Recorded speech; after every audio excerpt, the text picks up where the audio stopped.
Hello my dear friends, you're on the Military Summary channel. In this short video we're going to discuss the most important events that took place during the previous night of the local time. And the most important event is that the Ukrainians, as a result of Navy drone attack, managed to destroy another Russian ship in Crimea. This is the third video in a row during the previous, since the beginning to be more precise, of 2024. The Russians have already lost 2 ships and that was the third one. As you can see, the Russian ship was trying to shut down, to bring down the Ukrainian drones, Navy drones, but basically, as I understand, the Russian ship haven't managed to deal with the significant number of drones that were trying to attack the ship at once at the same time, and at some moment one of the drones managed to get the ship and destroy it, and then there was a very heavy explosion. I'll remind you that during the previous few days we received significant number of updates about attacks on Crimea. Everything started, as I understand, as I remember, 3 days ago. We remember that there was a very heavy clashes in the air. The Ukrainians used significant number of Su-24 and MiG-29. That was the first wave of attack. Most of those missiles were brought down by the Russians, and few planes were brought down as well. Then we got yesterday, for example, we got update about attack on Crimea with significant number of drones. Up to 38 drones the Ukrainians were using to attack Russia, 38 drones, and we talked that very likely those were not the final attempts from the Ukrainian side. And today at 1 a.m. of the local time of the 5th of March, we got report that the Ukrainians made another attempt to attack with significant number of drones, air drones and Navy drones. And later today, to be more precise, at somewhere at 9 a.m. we got the video confirmation of how the Ukrainians managed to destroy the ship. Once again, I'll remind you that just on the 14th of February, the Russians lost the ship by the name of Cesar Kurnikov. This is the Cesar Kurnikov. This is the ship. He was destroyed on the 14th of February of 2024. And this year, Ivanovitz also was destroyed. Ivanovitz was destroyed on the 1st of February. So just during the February, the Russians lost 2 ships. One on the 14th, the second on the 1st of February. And today, the Russians lost this one ship of Project 3, of Project Sergei of Project 22160, the number 383. So when talking about the loss of Avdiivka, the loss of, let's say, different towns, this is like the very difficult work of Russian military forces and, let's say, the work of Ukrainian defense. Slowly, step by step, it's like military routine. But when talking about the ships of Russian army that were destroyed in the Black Sea, that this is disaster. This is the disaster, and we say that the Russians still haven't found a solution how to prevent destroying of the ships in the future. Now we're moving to the line of combat contact, and first we're going to talk about Novomikhailivka and South Donetsk direction, where we continue receiving significant number of very interesting details and updates. And the most important one, according to most of the mappers, reliable sources, the Russians, as a result of offensive operation, managed to establish complete control over the farms that located on the southern part of Novomikhailivka. So let's say that by the let's say morning of 5th of March, the Russians managed to establish control over the farms, and they continue offensive operation. The central and the north central and the western part of the village is still under Ukrainian control. Furthermore, we got additional updates about Pobeda. The Russians managed to establish complete control over the 2 lines, according to the most of the mappers. Yet we haven't received any geolocated confirmations, but this is very important progress because the Ukrainians were using this 3 line to coordinate and to attack Russians in Pobeda. So that was the road of Ukrainian attacks. They was crossing first the fields, entering the true line, and then attacking the Russians. And when the Russians started artillery attacks, the Ukrainians were using the same road for evacuation. And now the Ukrainians lost this possibility. Interesting updates are coming from Krasnohorivka, Mariinka direction and Nivoyska. As you can see, during the previous night, we received significant number of details and updates from the territory.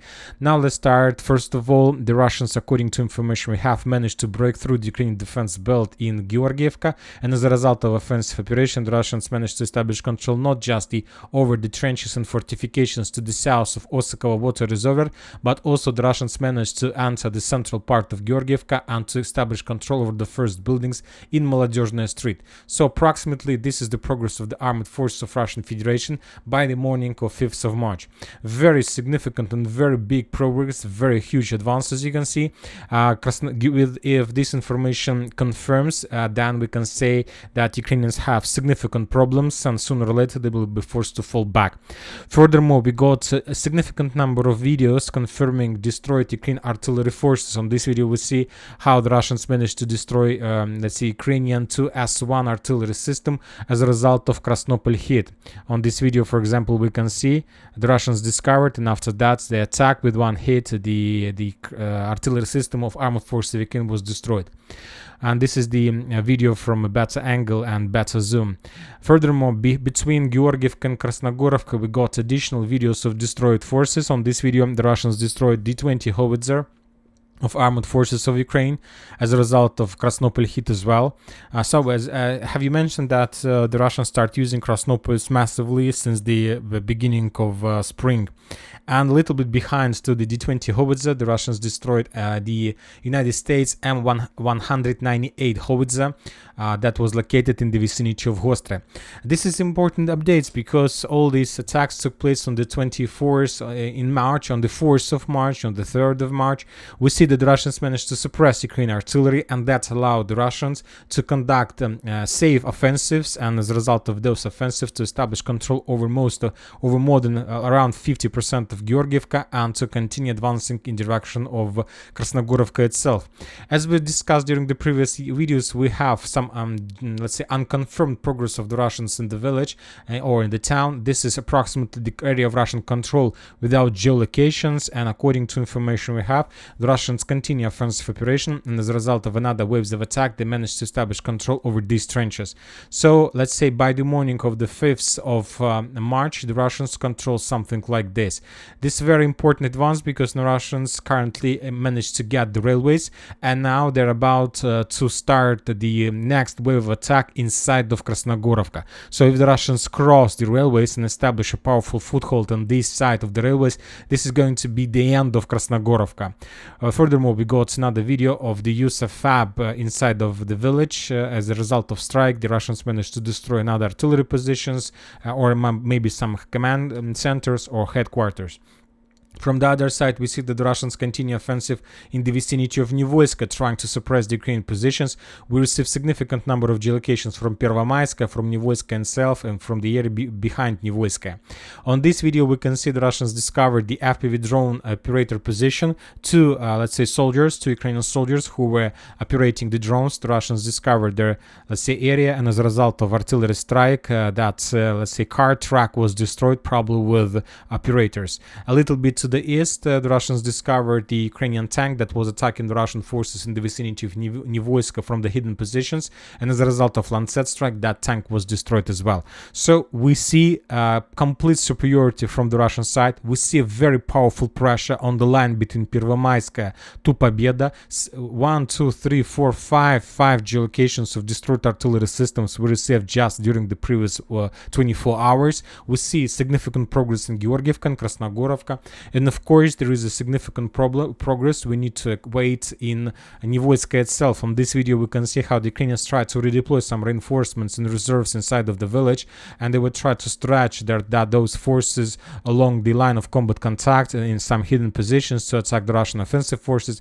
But most of the tanks and armored vehicles of Ukrainians were discovered by the Russians, and then the Russians start hunting them and destroyed them. So they just ripped this area and pummeled everything that they managed to discover and to find among the fields between in the vicinity of Nivoyska.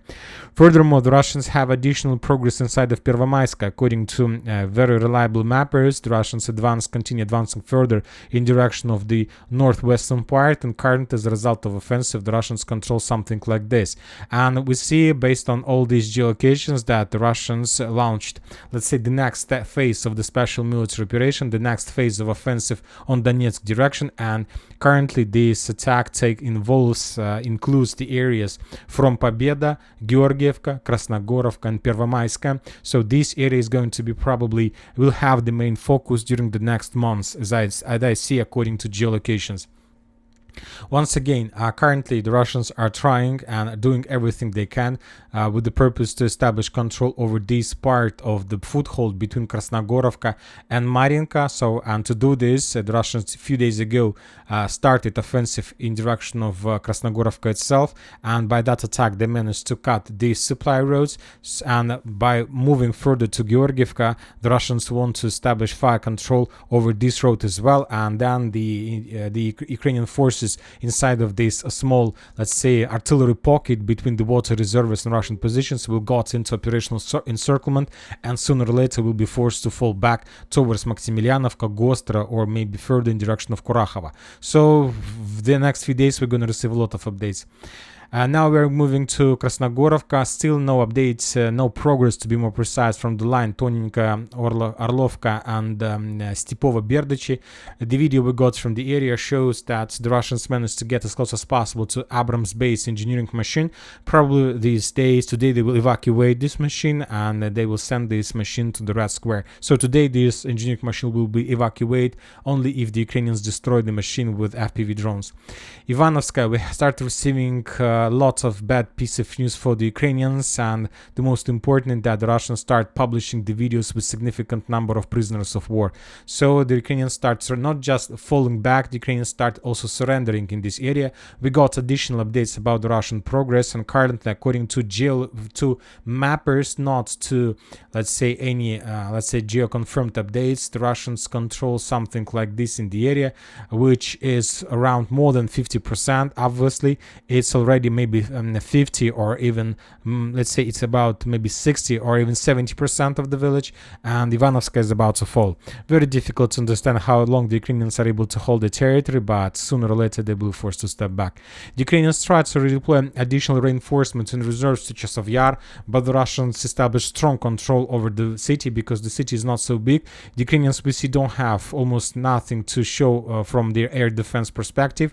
They can't let's say bring down the Russian drones, so that's why the Russians can control the movements and the redeployment of forces 24 hours 7 days a week, and when they see something important they start bombing and attacking the territory. Another convoy of Ukrainian special forces was destroyed. I'll remind you that just a few days ago there was another case with destroyed special forces of armed forces Ukraine. Now we are moving further to Kupiansk, southern Kupiansk direction.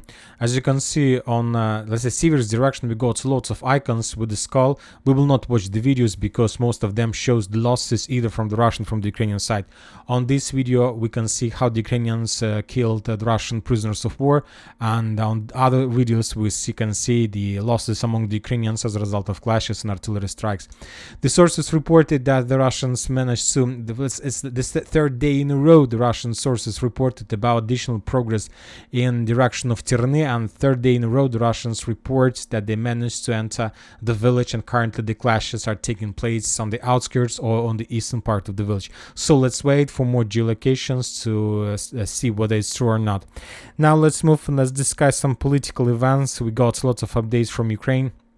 The more important, currently the Ukrainians have a very big problem with the budget, and currently, according to information we have, Ukraine's budget gap is around 37 billion this year, and this is also the reason why the Ukrainians still haven't started any mobilization process, because you need to pay salary, and if you don't have money, how are you going to pay? The only thing you can do is to start printing money, but if you start printing money, then the costs and prices will increase significantly. So that's why it's also not a very good solution to start the crisis when there is a very big crisis on the line of combat contact.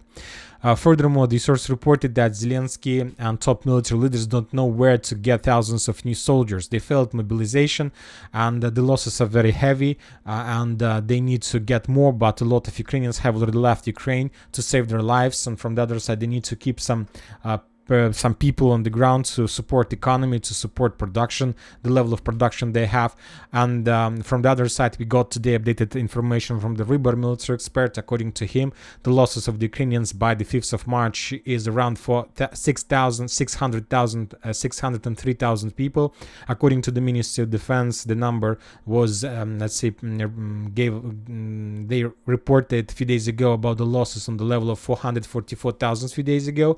So we see the differences is 200,000 gap, and according to my understanding, this is like the wounded and those who are no longer able to continue serving in the military due to some problems with, let's say, legs, hands, or something like this. Furthermore, we got additional reports from the border, the Ukraine's failed mobilization, and today we got additional acts of democracy somewhere from the western part of Ukraine. Another tank driver was captured and sent to the line of combat contact, and this is the way how the Ukrainians conduct mobilization. And from the other side, regarding the critical situation in Ukraine and no help and no support from the western countries, we continue receiving updates from Russia. On this video, for example, we can see the Russian production plant where they produce Geran drones. We see thousands, probably hundreds or maybe thousands of Geran drones with a special cover, black cover that reduce their, that make them invisible for the Ukrainians, at least during the night attacks. We see thousands of drones that are ready to be sent to the line of combat contact. Furthermore, the Russians increased the production of FPV drones. We see millions probably of drones, maybe not millions of course, but thousands. And we see that production of drones is very big, and it's just one video of one group. From the other side, we got report from Germany. They started the patrolling of the airspace of the Baltic states. We see that the Western countries lost the battle for Ukraine, and now they just try to win some time to make their borders secured and more protected from Russia when Ukraine falls. So this is exactly that comes to my mind when I see the current situation. And that's it for the short video. Military Summer channel reminds you to condemn any violence in the world. Thank you for watching. Subscribe to my channel, put your likes, join my Patreon, and have a good day. Bye bye.